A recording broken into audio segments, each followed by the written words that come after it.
Well, if you enjoy boating or fishing, you may have come across solar panels floating in the middle of a lake or reservoir. The technology is used on more lakes and reservoirs in Northern California than any place else in the world.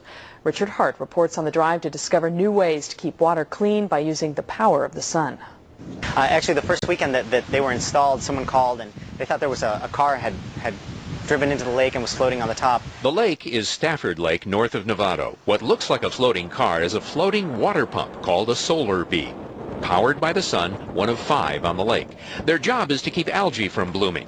A bloom occurs when a temperature change drives nutrient-rich water from the bottom of a lake to the top.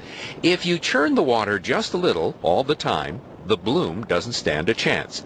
That's what the SolarBee does, using a sun-powered motor to draw water up. There's bad algae and there's good algae. Unfortunately, some chemical treatment programs affect both. And an electric compressor to churn the water can cost tens of thousands of dollars a year in electricity. The benefit of this system is it actually helps the good algae.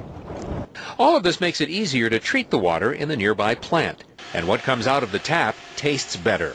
Some of the algae can give an off taste to the water. Some of these compounds we can't actually remove very well.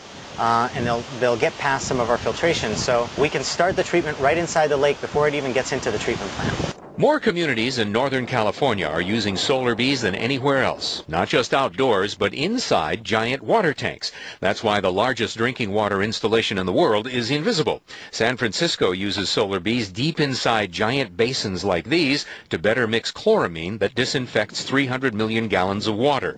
Only the solar panels on top give them away.